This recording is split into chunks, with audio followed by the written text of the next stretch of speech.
నమస్కారం. నేను డాక్టర్ శ్రీనివాసరావు చెలిమేల, సంస్కృతి కేరళ ఆయుర్వేద క్లినిక్ నుంచి మాట్లాడుతున్నాను. మనము ఈరోజు టాపిక్ చేసేది డయాబెటిక్. అంటే ఆల్రెడీ డయాబెటిక్ గురించి మనం చెప్పాము. అంటే అది ఎవరికి వస్తుంది, దాని లక్షణాలు ఏంటి, దాన్ని ఎలా కట్టడి చేయొచ్చు అని చెప్పాము. బట్ ఇక్కడ మేజర్గా క్వశ్చన్ వచ్చేది పేషెంట్స్ నుంచి ఏంటంటే, డాక్టర్ గారు డయాబెటిక్ని రివర్సల్ చేయగలుగుతామా అంటే మనం చూస్తున్నాం ఈ మధ్య చాలా కామన్గా వింటున్నాం డయాబెటిక్ రివర్సల్ అనేది.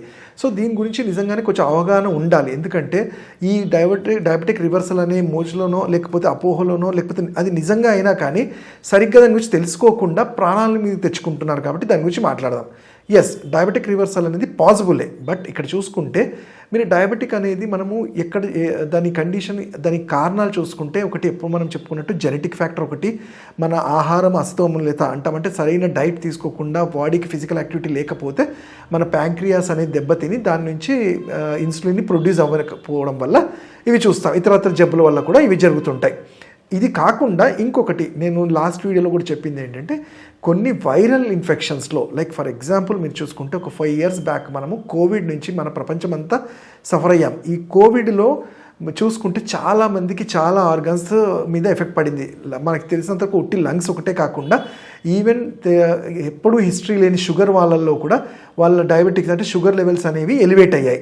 ఎందుకంటే ఇది వైరల్, ఇది ఆటో ఇమ్యూన్గా టర్న్ అవ్వడానికి సొంత కణాలనే ఆ కోవిడ్ టైంలో దెబ్బతినడం వల్ల షుగర్ ఎలివేట్ అయిన కండిషన్స్ చాలా చూసాము. అంటే సడన్గా డాక్టర్ గారు అంతకుముందు షుగర్ లేదు, కోవిడ్ తర్వాత షుగర్ వచ్చింది, మెడిసిన్స్ వాడుతున్నాం అంటారు.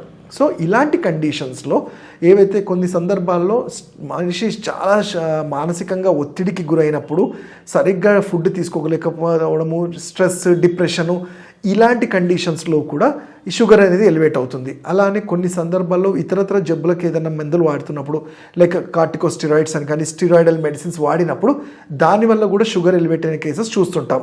సో ఇలాంటి సందర్భాల్లో మనము డయాబెటిక్ రివర్సల్ గురించి మాట్లాడతాము. ఎందుకంటే దీంట్లో జెనెటిక్ ఫ్యాక్టర్ ఏమీ లేదు. ఇది బాడీలో ఎక్కడో ఇమ్యూన్ సిస్టంలో కానివ్వండి, మన తెలియక మనం చేసే యాక్టివిటీస్లో దెబ్బతినడం వల్ల మన మెటబాలిజం దెబ్బతింది. కాబట్టి అవి సరిచేసుకుంటే డయాబెటిక్ రివర్సల్ అయ్యే ఛాన్స్ ఉంటాయి.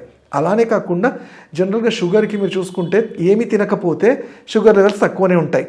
ఏదన్నా కొంచెం ఫుడ్ తింటేనే షుగర్ పెరుగుతుంది. సో ఇక్కడ ఏంటి, అలా తినకుండా ఉండడం వల్ల ఇంకా ప్రమాదకరం. ఎందుకంటే బాడీకి కావాల్సిన న్యూట్రియంట్స్ అన్నీ కూడా డిప్లీష్ అవుతూ ఉంటాయి. కాబట్టి మనం తీసుకునే ఆహారం మితంగా తీసుకుంటూ, ప్రాపర్గా డిసిప్లిన్గా తీసుకుంటూ, దానికి తగ్గ ఎక్సర్సైజ్ చేసుకుంటూ షుగర్ని కంట్రోల్లో పెట్టుకోవడం అనేది ఎలా అంటే ఆయుర్వేదంలో చెప్పబడిన చికిత్సలు, వీటికే ప్రమేహ మధుమేహ చికిత్సలు అంటాం. మన బాడీ మెటబాలిజాన్ని పెంచడానికి ఆయుర్వేదంలో మేము అభ్యంగనం అనేది చెప్తుంటాం. అభ్యంగనం అంటే కొన్ని తైలాల్ని శరీరానికి పట్టించడం వల్ల, ఆయిల్ మసాజ్ చేయటం వల్ల మన సెల్స్ అనేవి ఆక్సిజనేట్ అయ్యే ఛాన్స్ ఉంటాయి. ఎస్పెషల్లీ ఈ టమ్మీ పార్ట్లో ప్యాంక్రియాస్ కానీ లివర్ కానీ వీటిని ఇంకొంచెం యాక్టివేట్ చేయడంలో ఈ థెరపీస్ హెల్ప్ అవుతాయి. అలానే ఔషధాలు కూడా.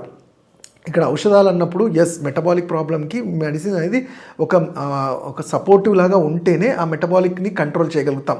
అయితే ఆ సెలెక్ట్ చేసే మెడిసిన్ అనేది చాలా ఇంపార్టెంట్. దానికి ఎటువంటి సైడ్ ఎఫెక్ట్స్ లేకుండా ఉండాలి. అలాంటివి ఆయుర్వేదంలో చాలా చాలా చాలా మంచి మెడిసిన్స్ చెప్పబడ్డాయి. ఫర్ ఎగ్జాంపుల్ దానికే మేము ఆయస్కృతి అని కానివ్వండి, త్రిఫలా చూర్ణం అని కానివ్వండి, పేటెంట్వి చాలా ఉంటాయి. ఇది మీ తత్వాన్ని బట్టి, వాతపైత్య కఫాలని బట్టి వాళ్ళకి తగ్గట్టుగా అది అడ్వైస్ చేస్తూ ఉంటాము. పొడపత్రి ఆకని కానివ్వండి చెప్తాం. డైట్లో కూడా మనం తీసుకునేది ఏంటి, కొంచెం హై షుగరీ బేస్డ్ ఫుడ్స్ని, స్వీట్స్ లాంటివి, ఎక్కువ ఆయిలీ ఐటమ్స్ని, లేట్ నైట్స్ ఫుడ్స్ డిన్నర్ చేయటం ఇలాంటివి తగ్గించుకుంటూ, నిద్ర మంచిగా ఉంటూ, వాటర్ ఇంటేక్ మంచిగా ఉంటూ, వ్యాయామం రెగ్యులర్గా మన ఫిజికల్ యాక్టివిటీ అనేది మనం ఎంత బాగా చేస్తామో దాన్ని బట్టే మన మెటబాలిక్ ఫైర్ బాగుంటుంది, మెటబాలిజం కూడా కరెక్ట్ అవుతుంది. సో ఇవన్నీ చేసుకుంటూ ప్రాపర్ ఆయుర్వేదిక్ డైట్తో పాటు అంటే మీ తత్వాన్ని బట్టి మనం అడ్వైస్ చేస్తుంటాం ఏ టైంలో ఏవేవి తినాలి. తీసుకునే ఫుడ్ని లిమిటెడ్గా, అది డివైడెడ్గా తీసుకోమంటాం. డేలో 4 to 5 times ఆ మీల్స్ తీసుకోమంటాము. అలానే స్ట్రెస్ లేకుండా నిద్ర సరిగ్గా ఉండేటట్టు చూసుకోవాల్సి ఉంటుంది. ఇవన్నీ చేస్తున్నా ఒకవేళ sugar levels ups and downs అవుతున్నాయి, HbA1c అబౌవ్ 7, 8, 10 వరకు ఉంది అన్నప్పుడు ఏంటంటే నేను చెప్పినట్టు ఆయుర్వేద ఔషధాలు, ఈ థెరపీస్ చేయటం వల్ల చాలా మంచి ఎఫెక్ట్ కనబడుతుంది. వీటి వల్ల వచ్చే కాంప్లికేషన్స్ అంటే ఈ థెరపీస్ వల్ల దారా కానివ్వండి, పిడిచిల్ కానీ వీటన్నిటి వల్ల షుగర్ వాళ్ళకి వచ్చే ఈ కాంప్లికేషన్స్ ఎస్పెషల్లీ డయాబెటిక్ న్యూరోపతి కానివ్వండి, రెటినోపతి అంటే కళ్ళు అనేది దెబ్బతింటాయి. ఈ రెటినా అనేది దెబ్బతింటుంది, గ్లైకోమా అంటాం. వీళ్ళకి తర్పణం అని ఐకి సంబంధించి ఆ నర్వ్స్ని ఆప్టిక్ నర్వ్ స్టిమ్యులేట్ చేయడానికి నేత్ర తర్పణం అని చేయడం కానివ్వండి, అలానే నెఫ్రోపతిలో వృక్కవస్తి అని కానివ్వండి, అలానే డయాబెటిక్ వాళ్ళలో మోస్ట్లీ మగవాళ్ళలో చూసేది సెక్షువల్ డిజార్డర్స్. వీళ్ళకి మంచి మంచి ఔషధాలు వితౌట్ ఎనీ సైడ్ ఎఫెక్ట్స్ ఇవి కూడా హెల్ప్ అవుతాయి. అలానే ఈ ట్రీట్మెంట్స్ అన్నీ కూడా ఈ కాంప్లికేషన్స్ నుంచి అవాయిడ్ చేయడానికి హెల్ప్ అవుతుంది. అలానే డైట్లో కూడా అలసందలు లాంటివి తీసుకోమని చెప్తాము. మనకి తెలిసిన దొండకాయ, బెండకాయ ఇవి ఎక్కువ ఆకుకూరలు, అలానే మిల్లెట్స్ అనేవి, ఎందుకంటే millets high fibre energy based కాబట్టి షుగర్ వాళ్ళకు కూడా చాలా మంచిగా ఉంటుంది. అలానే మంచి టైంకి బాడీకి హైడ్రేట్ చేసుకుంటూ వాటర్ అనేది కూడా ఉండాలి. ఇవన్నీ కూడా ప్రాపర్గా చేస్తే షుగర్ని ఎప్పుడు కంట్రోల్గానే ఉంచుకోగలుగుతాం. ఇంకా వీటి గురించి తెలుసుకోవాలి, పద్ధతి ప్రకారం ఎలా వాడాలంటే మీరు నన్ను ఆన్లైన్ కన్సల్టేషన్ కానీ క్లినిక్లో కలవచ్చు. నా నంబర్ 7658909501.